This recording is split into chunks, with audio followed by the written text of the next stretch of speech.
Let me just, a couple of things I'm trying to understand here. You keep referring to Israel's right to defend itself, and the groups like Hezbollah and others as maligned groups, proxy groups, and so on. Don't you think you strip the people of the region of their right to fight for their occupied territories? After all, Israel occupies parts of Lebanon, occupies the Golan Heights. That is an occupied Syrian territory, occupies the West Bank, indeed occupies Gaza. You keep saying that Israel has the right to defend itself. What about the people of the region that have suffered, for what, decade now, maybe close to 60 years under occupation? Do they have a right to freedom, the right to defend a military occupation? Let's unpack that for a second, Saeed. What we're talking about, Right. let's just use Hamas for example, Right.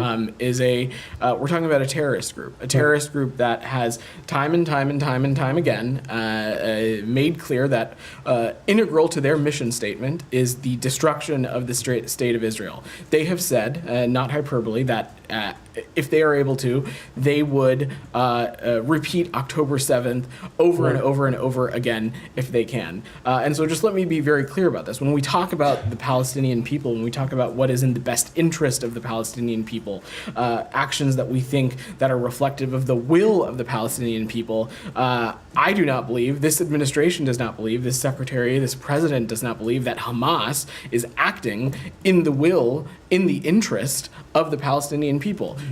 Is the question, do the Palestinian people deserve equal measures of dignity and justice? Absolutely. That is exactly why we have so fervently championed a two-state solution, one that would give equal measures of dignity and justice to the Palestinian people, one that would give the Palestinian people their own state next to an Israeli state as well.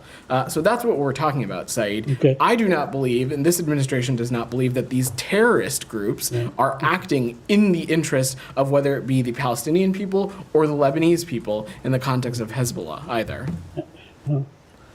So do you believe that the Palestinians have an equal measure to live free of military occupation? Of course we do, Saeed, and that is exactly why we have so strongly and fervently talked about the need for a two-state solution, because there is a need for equal measures of dignity and justice for Israelis and Palestinians alike. And when we have seen action, Saeed, when we have seen action that is inconsistent with that, whether that be in Gaza, whether that be in the West Bank or elsewhere, we have drawn attention to it and will continue to do so. But this administration does not believe that terrorist groups like Hamas or Hezbollah are acting in the interest of the Palestinian or the Lebanese people, respectively. Well, Go ahead. Okay. Let me ask you about the Israeli police detained soldiers yesterday, or the day before yesterday, suspected of raping a Palestinian, sparking protests and so on. Apparently, rape and killing and torture and all this thing, it happens regularly in Israeli detention camps. Does that constitute a war crime to you? So the reports of abuse are deeply concerning, and we have been clear and consistent with Israel and the IDF that they need to treat all detainees humanely and with dignity in accordance with humanitarian law. We also, I spoke a little bit about this earlier in the week, Said. We reiterate the support that that the IDF is investigating some of these allegations of serious abuse of Palestinian detainees, and that is news that we welcome, and we're going to let that process, and we believe in due process, and we're going to let that process play out. Two quick points. Now, if proven to be true, that does constitute a war crime, doesn't it?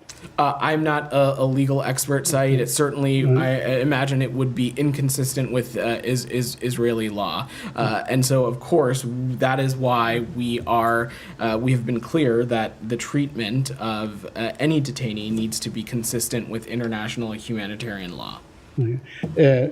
The UN is reporting that 86% of Gazans are now, being evacuated or under evacuation orders.